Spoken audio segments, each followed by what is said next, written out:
Welcome to the Daily Devotions Bible in 1 year. My name is Victoria Lewis, and so glad that you could join me this morning. Today's reading is from the Old Testament. Join me as I summarize today's scriptures. God bless and enjoy. A reading from the book of Genesis, chapter 27, verses 1 through 46. When Isaac was old and his eyes were so weak that he could no longer see, he called for Esau, his older son, and said to him, "My son, here I am." He answered. Isaac said, "I am now an old man and don't know the day of my death. Now then, get your equipment, your quiver and bow, and go out to the open country to hunt some wild game for me. Prepare me the kind of tasty food I like, and bring it to me to eat, so that I may give you my blessing before I die." Now Rebekah was listening as Isaac spoke to his son Esau. When Esau left for the open country to hunt game and bring it back, Rebekah said to her son Jacob, "Look, I overheard your father say to your brother Esau, 'Bring me some game and prepare me some tasty food to eat, so that I may give you my blessing in the presence of the Lord before I die.' Now, my son, listen carefully and do what I tell you. Go out to the flock and bring me 2 choice young goats, so I can prepare some tasty food for your father, just the way he likes it. Then take it to your father to eat, so that he may give you his blessing before he dies." So he went and got them and brought them to his mother, and she prepared some tasty food, just the way his father liked it. Then Rebekah took the best clothes of Esau, her older son, which she had in the house, and put them on her younger son Jacob. She also covered his hands and the smooth part of his neck with the goatskins. Then she handed to her son Jacob the tasty food and the bread she had made.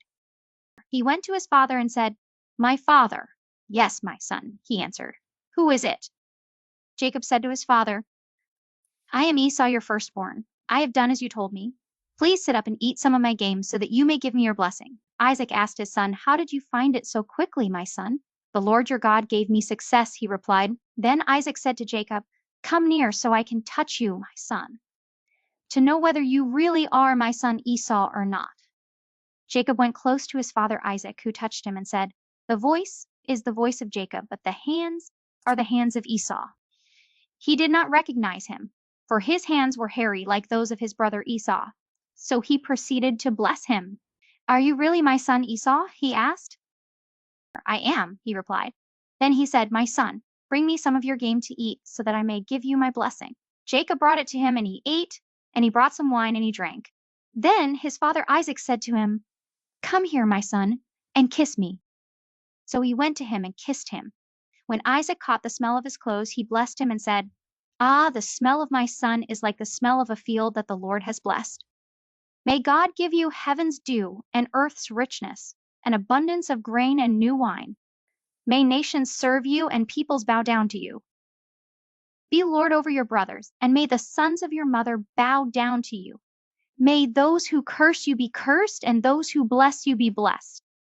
After Isaac finished blessing him, and Jacob had scarcely left his father's presence, his brother Esau came in from hunting.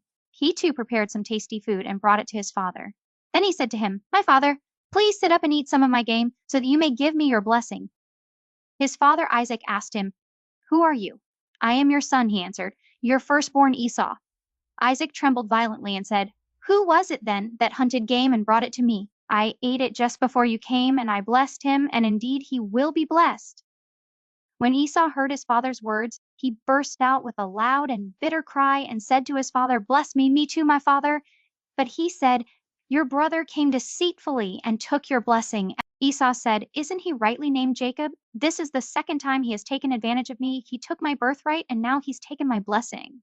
Then he asked, "Haven't you reserved any blessing for me?" Isaac answered Esau, "I have made him lord over you, and have made all his relatives his servants, and I have sustained him with grain and new wine. So what can I possibly do for you, my son?" Esau said to his father, "Do you have only one blessing, my father? Bless me too, my father."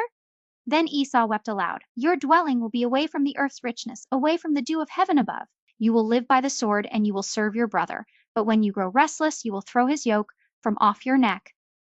Esau held a grudge against Jacob because of the blessing his father had given him. He said to himself, "The days of mourning for my father are near, then I will kill my brother Jacob." When Rebekah was told what her older son Esau had said, she sent for her younger son Jacob and said to him, Your brother Esau is planning to avenge himself by killing you.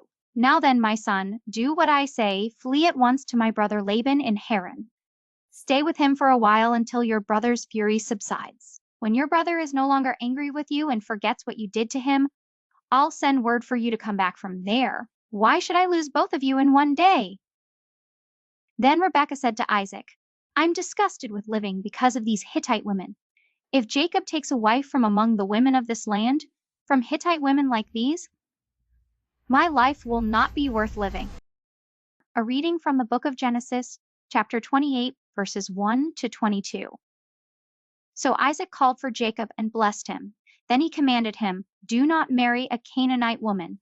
Go at once to Paddan Aram, to the house of your mother's father Bethuel. Take a wife for yourself there from among the daughters of Laban, your mother's brother.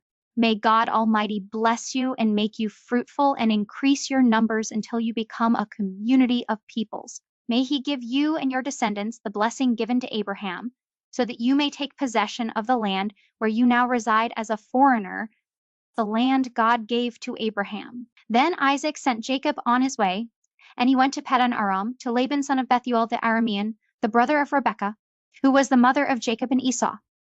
Now Esau learned that Isaac had blessed Jacob, and had sent him to Paddan Aram to take a wife from there, and that when he blessed him, he commanded him, "Do not marry a Canaanite woman," and that Jacob had obeyed his father and mother, and had gone to Paddan Aram. Esau then realized how displeasing the Canaanite women were to his father Isaac, so he went to Ishmael and married Mahalath, the sister of Nebaioth and daughter of Ishmael son of Abraham, in addition to the wives he already had. Jacob left Beersheba and set out for Haran. When he reached a certain place, he stopped for the night because the sun had set. Taking one of the stones there, he put it under his head and lay down to sleep. He had a dream in which he saw a stairway resting on the earth, with its top reaching to heaven, and the angels of God were ascending and descending on it. There above it stood the Lord, and he said, "I am the Lord, the God of your father Abraham and the God of Isaac. I will give you and your descendants the land on which you are lying. Your descendants will be like the dust of the earth, and you will spread out to the west and to the east, to the north and to the south. All peoples on earth will be blessed through you and your offspring. I am with you and will watch over you wherever you go, and I will bring you back to this land. I will not leave you until I have done what I have promised you." When Jacob awoke from his sleep, he thought, "Surely the Lord is in this place, and I was not aware of it." He was afraid and said, "How awesome is this place! This is none other than the house of God. This is the gate of heaven." Early the next morning, Jacob took the stone he had placed under his head and set it up as a pillar and poured oil on top of it. He called that place Bethel, though the city used to be called Luz. Then Jacob made a vow, saying, "If God will be with me and will watch over me on this journey I am taking, and will give me food to eat and clothes to wear, so that I return safely to my father's household, then the Lord will be my God, and this stone that I have set up as a pillar will be God's house. And of all that you give me, I will give you a tenth."